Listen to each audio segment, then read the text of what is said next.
پہلے تو چلیں بلکہ مجھے یہ بتائیے، چونکہ آپ کی رہائی تو ہو گئی ہے ظاہر ہے، لیکن ابھی بھی آپ کی وہ پیشیاں تو چل رہی ہیں، کبھی یہاں کبھی وہاں. آپ یہ کانفیڈنٹ ہے کہ کم از کم یہ گرفتاری کا چیپٹر کلوز ہو گیا ہے، یا آپ کو ابھی بھی خدشہ ہے کہ کچھ گڑبڑ ہو سکتی ہے؟ گرفتاری کا میں کیا کہہ سکتی ہوں. جس دن میں نکلی تھی اسی شام کو میرا اگلے کیس کا چلان پیش ہو گیا تھا. 5 مقدمات ایسے تھے جن میں مجھے بیلز کرانی تھی، اور وہ ایک شہر میں نہیں تھے، ڈیفرنٹ سٹیز کے اندر تھے. اور نکلنے کے 3 دن بعد آلموسٹ مطلب میں ایک سرکاری تحویل ہی کہوں گی کہ مجھے لے لیا گیا تھا. It's a sort of house arrest. پھر جب میں کورٹ پروڈکشن پہ گئی تو ایوری ون ہیز سین کہ میرے ڈیٹینشن آرڈرز آ گئے، اور لیٹر آن مجھے اسلام آباد ہائی کورٹ سے بیل لینی پڑی، پروٹیکٹیو بیل. اور دین آئی وینٹ ٹو، صبح میں فیصل آباد ہوتی ہوں، دوپہر میں سرگودا ہوتی ہوں، اور اب جیل ٹرائل سٹارٹ ہو گیا لاہور کا آج سے. تو ہم تو پوری طرح سے رول آف لا کے آگے سرنڈر کیا ہوا ہے. ہر عدالت جا رہے ہیں. 29 تک میرا ریسٹریننگ آرڈر تھا لاہور ہائی کورٹ کی طرف سے. وہاں پر ایک نیا کیس میرے اوپر FIA کا اسلام آباد کی طرف سے دائر ہو گیا ہے. وہاں میرے لائرز نے ریکویسٹ کی، اینڈ ویری کائنڈ آف ججز، کہ انہوں نے اس کو سنا اور مجھے 10 دن کی انہوں نے ایک بیل دی کہ میں جا کر FIA سے اپنی، جو میرے پر انہوں نے FIA کا نیا کیس کیا ہے، میں اس کی اپنی بیل کرا لوں. باقی تو آپ کے سامنے ہی ہے سارا کچھ جو ہو رہا ہے. یہ بھی بتائیے گا کہ مطلب ظاہر آپ نے تقریباً 16 ماہ کے قریب 15-16 ماہ گزارے ہیں. وہ ظاہر ایک 4 دیواری میں مقید ہونا یہ اٹ سیلف ایک پورا مرحلہ ہے، لیکن اگر اور کچھ نہ بھی ہو رہا ہو تو. لیکن چونکہ اس حوالے سے بہت خبریں چلی تھی جب یہ آپ لوگ تھے نا پابند سلاسل کے، خدا نخواستہ یہ ہو گیا ہے، یہ ہو رہا ہے، تشدد ہو رہا ہے فزیکلی، تو ایسی کوئی صورتحال تو اللہ نہ کرے نہیں ہوئی اس پورے عمل کے دوران؟ بادامی صاحب، آپ نے بالکل ٹھیک کہا ہے کہ جیل گزارنا ہی بہت بڑی تکلیف ہوتی ہے.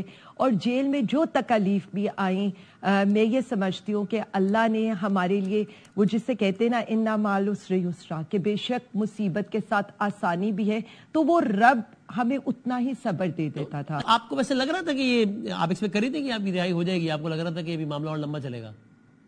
نہیں بالکل نہیں. I was never expecting. اور جب تک میں گاڑی میں بھی بیٹھ گئی تو میں بار بار یہی ایک سوال کر رہی تھی اپنی فیملی سے کہ کیا واقعی میں آزاد ہوں. لیکن اس چیز کو چھوڑ کے میں صرف اتنا کہنا چاہتی ہوں، میں بات کرنا چاہتی ہوں خان صاحب کے ساتھ جو ہو رہا ہے. مطلب ہم نے فیس کیا ہے، وہ اوون جیسا کمرہ فیس کرے، ہم نے اوون جیسی پریزن وین اور سرد قبر جیسی پریزن وین فیس کی ہے، اور کئی گھنٹے فیس کیے. یہ لیکن اچھا اس میں یہ بتائیے گا کہ مطلب لے دے کے بعد جو ہے وہ آپ کا معاملہ ہو، خان صاحب کا معاملہ ہو، لے دے کے ظاہر ہے ساری بات گھوم پھر کے 9 مئی پر ہی آتی ہے نا. آپ کی اوپینین میں یہ پورے کا پورا ہی ایک معاملہ تھا جو رچایا گیا، جو ایگزسٹ نہیں کرتا تھا لیکن رچایا گیا آپ کی پارٹی کو ٹریپ کرنے کے لیے؟ یا آپ کو لگتا ہے کہ نہیں بہرحال آپ سے ذاتی حیثیت میں، یا خود PTI سے، یا PTI یا کچھ انڈیویجول سے بہرحال کچھ غلطیاں ہو گئی، کہیں نہ کہیں وہ اوور سٹیپ کر گئے، کہیں نہ کہیں وہ جذباتیت کا شکار ہو گئے، اور پھر جس کی وجہ سے پھر معاملات خراب مزید ہو گئے؟ دیکھیں بادامی صاحب، میں اس پر 2 ٹوک موقف دوں گی. میں کوئی مطلب اف اینڈ بٹس میں بات نہیں کروں گی. میں صرف اتنا کہنا چاہتی ہوں CCTV فوٹیجز نکالیں، جوڈیشل کمیشنز بنائیں، جو لوگ بھی اس میں ملوث تھے آپ بے شک ان کو سزا دیں. لیکن ایسا نہیں ہو سکتا کہ آپ 80 لوگوں کا ملٹری ٹرائل کر دیں اور بغیر ان کو سنے، بغیر ان پہ کوئی چارج فریم کیے. ایسا نہیں ہو سکتا کہ ڈاکٹر یاسمین جن کی فوٹیجز ہیں، جو لوگوں کو روک رہی ہیں، مطلب وہ میں نے اگر مطلب میں 16 مہینے گزارے ہیں تو ان کا 17واں مہینہ ہے. آپ یہ دیکھیں، عمر چیمہ صاحب، اعجاز چودھری صاحب، محمود الرشید صاحب، ہمارے جو ہے شاہ محمود قریشی صاحب، یہ نہ کریں اور فیئر ٹرائل کا موقع دیں، اوپن ٹرائل کا موقع دیں. جو چیزیں ہیں سامنے آنی چاہیے. صرف ایک پارٹی کو کہ یہ جسے واقعی میں کہوں کہ یہ انشورنس پالیسی ہے، وہ بار بار اسی پر پلے کر رہی ہے، اور جو ملک کی مقبول ترین پارٹیوں سے دیوار سے لگایا جا رہا ہے. عوام میں، اداروں میں رفٹ کریٹ کرنے کی کوشش کی جا رہی ہے، PTI اور اداروں میں رفٹ کریٹ کرنے کی کوشش کی جا رہی ہے. تو ہم کیوں نہیں اس کی، ہم جب کہہ رہے ہیں کہ آپ جوڈیشل کمیشن بنائیں، انکوائری کریں، چلیں آپ چھوڑ دیں، مجھے آپ بتا دیں کیا میں ایٹ اے ٹائم فیصل آباد میں بھی ہوں گی، قصور میں بھی ہوں گی، میاں والی میں بھی ہوں گی، سرگودا میں بھی ہوں گی، گجرانوالہ میں بھی ہوں گی، لاہور میں بھی ہوں گی؟ نہیں ہو سکتا. نہیں ارزا کر نہیں سکتی. صحیح. عالیہ حمزہ نومی کو کہاں تھی اور کیا کر رہی تھی آپ خود بتا دیجئے ایک دفعہ. دیکھیں میں صرف اتنا کہوں گی کہ میرے سارے کیسز اس وقت عدالت کے اندر ہیں. میرا جیل ٹرائل چل رہا ہے اور جنا ہاؤس کیس میں بھی چل رہا ہے, شادمان میں بھی چل رہا ہے. ویسے میں آپ کو بتا دوں میرے اوپر جتنے کیسز ابھی تک بنے ہیں نا وہ زیادہ تر پولیس اسٹیشن جلانے کے ہیں, ٹھیک ہے, اور کبھی میں نے پولیس اسٹیشن کا ایک حصہ جلایا, کبھی دوسرا حصہ جلایا ہے, تو میں کچھ کہہ نہیں سکتی. سارا انڈر ٹرائل ہے. لیکن عالیہ صاحبہ ہوا نا کہ یہ اندیا دیا تھا نا, پارٹی میں اندیا موجود تھا نا کہ اگر خان صاحب گرفتار ہو جاتے ہیں تو احتجاج انہی کے خلاف کرنا ہے جو گرفتار کریں گے. یہ خود کورٹ میں انہوں نے کہا, سلمان اکرم رائع صاحب نے باہر آ کے تصدیق کی. تو مطلب ایسا تو نہیں ہے کہ کچھ ایگزسٹ ہی نہیں کرتا تھا, یہ انڈیا تو دیا گیا تھا نا خان صاحب کی جانب سے, چونکہ وہ خود بھی ان واٹ ایور ورڈز اس میں بات کر چکے ہیں. دیکھیں میں صرف اتنا بتاؤں گی کہ پتہ نہیں اس بات کو کیوں ٹویسٹ کیا جاتا ہے اور اس بات کو کیوں کہا جاتا ہے کہ خان صاحب نے کوئی اندیا دیا تھا. خان صاحب نے کسی قسم کا کوئی ایسا اندیا نہیں دیا تھا. مطلب آپ کو پتہ ہے کہ پاکستان تحریک انصاف میں صرف کبھی بھی ہمارے پروٹیسٹ میں ایک پتا بھی نہیں ٹوٹتا, ایک گملہ بھی نہیں ٹوٹتا. ایون خان صاحب کو گولیاں لگیں اس دن پروٹیسٹ ہوئے, اس دن بھی کچھ نہیں ہوا. پرٹیکولرلی وہ جو چیز ہوئی, اس ویڈیو کو جس طرح سے چلایا گیا, آپ یہ سوچیں تو ایٹ لیسٹ مطلب جیسے ہمیں یہ کہا جاتا ہے کہ جی آپ نے انسٹیگیشن کی, تو انسٹیگیشن کروانے والے تو وہ لوگ تھے جو اس ویڈیو کو چلا کر عوام کو اس بات پر وہ کرتے رہے کہ ایک ملک کے مقبول ترین لیڈر کو کالر سے پکڑا گئے. لیکن میں سٹل کہوں گی جوڈیشل کمیشن بنائے, سی سی ٹی وی فوٹیجز لے کر آئیں. آپ یہ دیکھیں, میں بہت چھوٹی سی بات اس سے بتاتی ہوں کہ عمران خان صاحب کا مائنڈ سیٹ کیا ہے اور ہمارے باقی لوگوں کا مائنڈ سیٹ کیا ہے.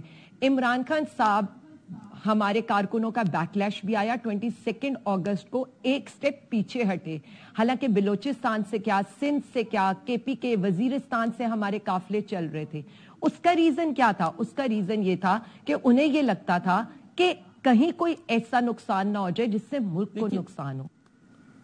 اچھا لیکن یہ بتایا نا کہ یہ جو خان صاحب کی یہ جو بات ہے, یہ تو خود ایک نہیں, دو نہیں, تین نہیں, وہاں 3 سے زائد جو کورٹ رپورٹرز تھے ان سب نے کنفرم کیا کہ خان صاحب نے کہا ہے, میں نے کہا سلمان اکرم رائع صاحب نے کہا ہمارے پروگرام میں کہا کہ بھائی اس پر زور تھا کہ امن و امان کو بالکل ہاتھ میں نہیں لینا, اور آج بھی ان کی پوزیشن ہے کہ ہم نے بالکل امن و امان کو ہاتھ میں نہیں لیا.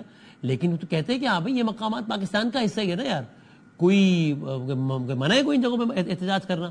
تو بالکل ہی اندیا تھا کہ جناب اگر پکڑا گیا تو احتجاج بھی وہیں ہوگا یا ان کے خلاف ہوگا جو گرفتار کر کے لے کے جائیں گے, اور پھر جب رینجرز لے کے گرفتار کر کے تو پھر لوگوں نے وہی احتجاج کرنا دیا. تو خود کہتے ہیں نا, وہ خود مان رہے ہیں, خود کہہ رہے ہیں. تو بات دیکھیں, جو کال تھی پی ٹی آئی کی لبرٹی کی کال تھی, یہ میں بالکل کلیئر کر دوں, اور لبرٹی کی کال تھی, اور کوئی ایسی چیز نہیں تھی کہ کسی کو یہ کہا گیا ہو کہ کسی کو یہ انسٹرکشنز دی ہوں کہ جی حساس مقامات کے آگے آپ نے مظاہرے کرنے ہیں.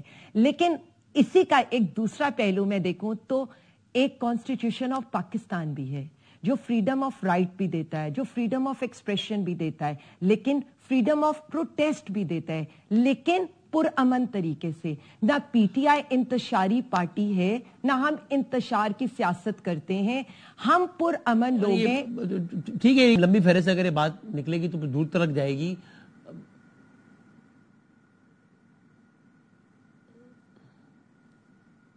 آواز نہیں آ رہی. دیکھیں میں صرف اتنا کہتی ہوں, معافی تو بہت سی چیزوں پہ مانگنی چاہیے. معافی تو اس چیز پر بھی مانگنی چاہیے کہ ہمیں یہ کہا گیا کہ ڈالر بہت اوپر جا رہے لیکن ملک دیوالیہ ہو رہے. معافی تو بہت سی چیزوں پر مانگنی چاہیے. 14 مئی کو الیکشن ہونا تھا, سپریم کورٹ کا آرڈر آیا, الیکشن نہیں ہوا. معافی تو اس چیز پر بھی مانگنی چاہیے کہ 2 اسمبلیاں کانسٹیٹیوشنل اور لیگل فریم ورک میں توڑی گئیں لیکن ہم نے الیکشن نہیں ہونے دیا. 23 اکتوبر کو نیشنل اسمبلی کے الیکشنز, کیا پورے ملک میں الیکشنز ہونے چاہیے؟ ٹھیک ہے, یعنی آپ سے یہ پوچھوں کہ جناب وہ کیا اس طرح سے, چونکہ ملک پھنس گیا ایک جگہ پہ آ کے کہ جناب وہ کہتے ہیں کہ آپ کہتے ہیں کہ ہم نے کیا ہی کچھ نہیں ہے, وہ کہتے ہیں اب تک معافی نہیں مانگو گے تب تک بات آگے نہیں چلے گی, تو آپ کہتی ہیں کہ نہیں پھر یہ تو پھر معافی تو بہت ساری اور چیزوں پر ہی مانگی جانی چاہیے. لیکن یہ ایک فیکٹ ہے نا عالیہ صاحبہ کہ جیسے آپ کہہ رہے ہیں کہ بھائی میں بہت کلیئر الفاظ میں کہہ رہی ہوں کہ یہ باتیں ٹوسٹ کی جاتی ہیں, اور کال جو ہے وہ صرف اور صرف لبرٹی کی تھی. یہ تو فیکٹ ہے نا, اس کو تو آپ بھی نیگیٹ نہیں کر سکتی نا کہ پی ٹی آئی کارکنان جناح ہاؤس, کور کمانڈر ہاؤس, ملک کے طول و عرض میں ملٹری انسٹالیشنز کے باہر پائے تو گئے نا. ایک لمحے کو میں آپ کی بات مانتا ہوں کہ تشدد کا ایک بھی ایکٹ نہیں کیا, ٹھیک ہے, ایک لمحے کو یہ مان لیتا ہے, لیکن یہ تو فیکٹ ہے نا کہ یعنی ایک سیاسی جماعت پی ٹی آئی کے لوگ ملٹری انسٹالیشنز کے باہر تھے, ملٹری مقامات کے باہر تھے, اور یہ وہ مناظر تھے جو پاکستان کی تاریخ میں سے پہلے نہیں دیکھے گئے کہ سیاسی جماعت کے لوگ فوج کے دفاتر کے سامنے ہو, جی کیو کے سامنے ہو. تو اس کو آپ کس طرح انٹرپریٹ کریں گی جب آپ کہہ رہی ہے کہ جی کال تو صرف لبرٹی کی تھی؟ کارکنان تو صرف لبرٹی کے سامنے نہیں تھے نا, کارکنان تو کور کمانڈر ہاؤس پہ بھی تھے اور بہت جگہوں پہ تھے, یا پنڈی میں جی کیو کے باہر اور جگہوں پہ تھے. میں آ رہی ہوں. دیکھیں نہیں, یہ لمبی فہرست نہیں ہے. بات صرف اتنی ہے کہ ہم بات کرتے ہیں عوام کی, ہم بات کرتے ہیں رول آف لا کی.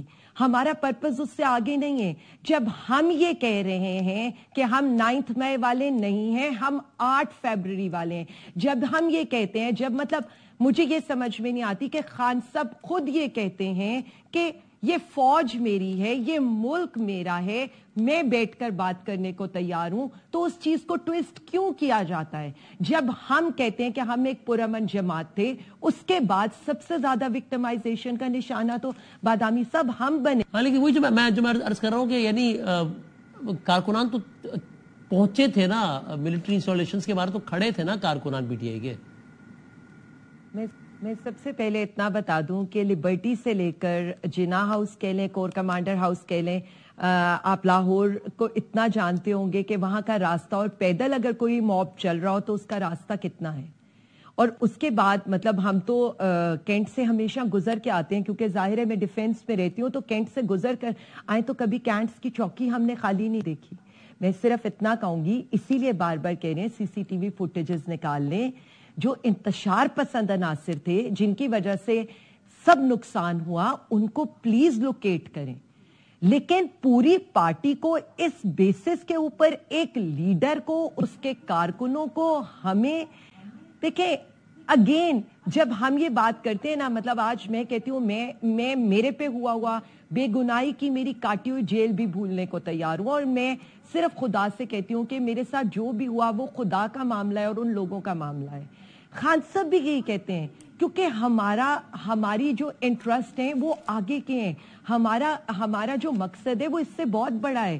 خان صاحب کا مقصد اس سے بہت بڑا ہے. ہمیں نظر آ رہا ہے کہ یہ ملک ڈوب رہا ہے, ہمیں نظر آ رہا ہے کہ ہماری عوام پریشان ہے, ہمیں نظر آ رہا ہے کہ اس ملک میں کیا ہو رہا ہے, سرمایہ کاری نہیں ہو رہی ہے, کمپنیز یہاں سے جا رہی ہیں, لوگوں کو روزگار نہیں مل رہا, 2 وقت کی روٹی کے لیے لوگ تڑپ رہے ہیں, اس کے علاوہ بجلی کے بل کے لیے لوگ یا اپنے زیور یا گردے بیچ رہے ہیں یا اپنے بچوں کو اسکولوں سے نکال رہے ہیں. تو کیا مجھے یا خان صاحب, مطلب میرے سے تو بہت بڑے میرے لیڈر ہیں, میرے قائد ہیں, کیا وہ اس چیز کو دیکھیں گے؟ ابھی پھر مجھے یہ بتائیے گا کہ 9 مئی سے ہٹ کے اب مخصوص نشستوں کے حوالے سے ایک فیصلہ آ گیا ہے سپریم کورٹ کا, ایز وی اسپیک اس پہ عمل نہیں ہوا ہے. نظر آ رہا ہے کہ گورنمنٹ کی اس پہ ولنگنس نہیں ہے. آپ خود بھی اس پہ ہیں مخصوص نشستوں پہ پاکستان تحریک انصاف کی امیدوار. تو عالیہ حمزہ کو لگتا ہے کہ عالیہ حمزہ ممبر نیشنل اسمبلی بن پائے گی, یہاں عالیہ حمزہ سے مراد سے عالیہ حمزہ نہیں ہے صرف, یعنی کو لگتا ہے پی ٹی آئی کی خواتین اپنی نشستوں پہ براجمان ہوں گی, اس فیصلے پہ عمل ہوگا, ہونا تو چاہیے, آپ کی ظاہر یہ رائے ہوگی. تجزیہ کیا آپ کا, ایسا ہوگا کہ نہیں ہوگا؟ دیکھیں بادامی صاحب, آپ نے سوال کیا, میں اپنے خیال کی بات نہیں کروں گی, میں تو جو حالات ہیں میں ان پر بات کروں گی. حالات کے لحاظ سے تو ہونا یہ بھی چاہیے کہ منصور علی شاہ صاحب کا notification as a next chief justice of Pakistan ہو جانا چاہیے. ہونے کو تو یہ بھی ہونا چاہیے کہ جو ہمارے الیکشن ٹریبونلز ہیں ان کے جو کیسز ہیں ان کو بہت جلدی سنا جانا چاہیے. ہونے کو تو یہ بھی ہونا چاہیے کہ میرا حلقہ جو سب سے لیسٹ, اس سے میں ہاری تھی پورے لاہور میں, کیا جتنی خواتین ہماری کینڈیڈیٹس تھیں سب سے لیسٹ مارجن سے مجھے ہروایا گیا تھا, اور میرے جو ریجیکٹڈ ووٹس تھے وہ ایز پر رول, جو ہمارا رول ہے اس کے لحاظ سے, یعنی 4000 سے مجھے ہرایا گیا, 5500 میرا ریجیکٹ ہو گیا ووٹ. ابھی تک میں ریکاؤنٹ کی اپلیکیشن لیے ہر جگہ پھر رہی ہوں, وہ نہیں ہو رہا. مخصوص نشستوں پر ایک کیٹاگوریکلی ایک لارجر بینچ کا فیصلہ آ چکا ہے. خواتین 54% پاپولیشن آف پاکستان ہے, ہم ان کو کیا میسج دینا چاہتے ہیں؟ اور یہ نشستیں ووٹر کی مرضی پر ملتی ہیں. یہ نشستیں کسی بھی پارٹی کو یعنی ووٹ ملنے کی اس کے اوپر اس کے ممبر نیشنل اسمبلی کے اوپر دی جاتی ہیں. تو ہم تو نہ عوام کی آواز سن رہے ہیں, نہ ووٹ کو عزت دے رہے ہیں, نہ ہم عدلیہ کو عزت دے رہے ہیں, نہ ہم عوام کو عزت دے رہے ہیں. اور اگر کوئی بولتا ہے تو اس پر ڈیفرنٹ توہین لگ جاتی ہے. اور اب تو میں سن رہی ہوں کہ مطلب کہ عوام, تو مجھے یہ بتا دیں جو عوام کا استحصال ہو رہا ہے اس پر توہین عوام کون لگائے گا؟ اینڈ ٹورڈز دی اینڈ ابھی 8 ستمبر کا جلسہ اب یہ طے ہے ہر حال میں. آپ کا خود بھی ظاہر ہے آپ بہت ایکٹیو ہیں ہر اعتبار سے, تو 8 ستمبر کا جلسہ ہو رہا ہے پاکستان تحریک انصاف کا ہر حال میں؟ 8 سپٹمبر کا جلسہ ہوگا انشاءاللہ تعالی, ضرور ہوگا. ہم ہر مشکل ہر رکاوٹ عبور کریں گے, ہم اسلام آباد جلسے میں پہنچیں گے. خان صاحب کا یہی میں عوام کو بتانا چاہتی ہوں کہ انہوں نے کہیں پر اس کا یہ تھیم نہیں رکھا کہ عمران خان کو رہا کرو. ان کا تھیم ہے مینڈیٹ چوروں سے اس ملک کو رہائی دیں, حقیقی آزادی کی جنگ لڑنی ہے اور عدلیہ کی آزادی کی جنگ لڑنی ہے. اگر یہ جلسے کا اجازت نامہ منسوخ ہو گیا انتظامیہ کی طرف سے تو پہلے کی طرح, تو پھر کیا ہوگا لائمن؟ دیکھیں میری ایک بات سنیں, خان صاحب نے اس دفعہ خود بھی کہہ دیا کہ اگر میں بھی کہوں تو وہ منسوخ نہیں ہوگا. اور میری پارٹی جمہوریت پسندوں کی پارٹی ہے اور ہمارے کارکنان کا یہ فیصلہ ہے کہ اس دفعہ یہ جلسہ ہوگا اور ہم پہنچیں گے اور اپنی لیڈر کی رہائی کے لیے انشاءاللہ ہم بہت جلد تحریک کا اعلان بھی کرنے لگے. یہ میں آپ کو بتا دوں, لیکن میں آپ کو بتاؤں ہر چیز پرامن ہوگی. نہ ہم پہلے انتشار پھیلانے والوں میں سے تھے, نہ ہم آئندہ انتشار پھیلائیں گے. ہم دہشت گرد نہیں ہیں, ہم غدار. کہہ رہی ہے کہ بہت جلد باقاعدہ تحریک کا اعلان بھی ہونے والا ہے, پرامن ہوگی لیکن تحریک کا اعلان, یہ 8 ستمبر کے جلسے میں تحریک کا اعلان ہونے والا ہے باقاعدہ. جی میں انشاءاللہ تعالی میں آپ کو یہی بتا رہی ہوں کہ ہمارے اسٹوڈنٹس, ہماری یوتھ, ہمارے کارکنان پوری طرح سے اس سلسلے میں ڈیلیبریشنز کر رہے ہیں اور انشاءاللہ تعالی خان صاحب سے اجازت لے کر ہم بہت جلد اس کی اناؤنسمنٹ کریں گے. ہماری قیادت 1 پوائنٹ ایجنڈا پر متحد ہے اور وہ یہ ہے خان صاحب کی رہائی اور اس رہائی کے لیے تحریک. اور بار بار میں یہ بتا دوں ہم پرامن تحریک کریں گے اور پوری دنیا یہ دیکھے گی کہ پی ٹی آئی ایک پرامن جماعت ہے جن کے جلسوں میں, جن کی تحریکوں میں آج تک نہ تشدد ہوا تھا اور نہ آئندہ ہو. تو عالیہ صاحب میں بس بہت شکر گزار ہوں. اور آخری بات کہ یعنی 9 مئی کے حوالے سے آپ نے اپنی بات کر لی, یعنی کنکلوژن میں یہ کہنا ٹھیک ہوگا کہ آپ کہہ رہی ہیں کہ بھائی 9 مئی کا ہم سے تعلق نہیں ہے, ہم نے ایک نہیں کیا, یہ غلط الزام ہے, جس نے کیا اسے سزا دی جائے اور یہ قابل مذمت ہے. جس نے بھی کیا ہے غلط کیا ہے قابل مذمت, اور بھائی جاؤ پکڑ لو تو جس نے بھی کیا, ہم نے نہیں کیا, جس نے کیا ہے غلط کیا ہے قابل مذمت. Is that what you're saying? دیکھیں میں صرف اتنا سمجھتی ہوں کہ اس پہ already prime minister Imran Khan صاحب اپنا نریٹو بھی دے چکے ہیں, بات بھی کر چکے ہیں. اس کے بعد میرا سٹانس تو وہی ہوگا جو میرے لیڈر کا ہے اور ہم کھڑے ہیں اور پاکستان کے لیے, پاکستانی عوام کے لیے ہم اپنے لیڈر کے ساتھ, پاکستان کے ساتھ کھڑے ہیں. انہیں یہ ضد ہے کہ چمن پہ مسلط رہے گی خزاں, ہمیں یہ جنوں ہے کہ بہار لا کر چھوڑیں گے. تو یہ ہمارا جنوں یہی ہے کہ اس ملک میں بہار آئے گی.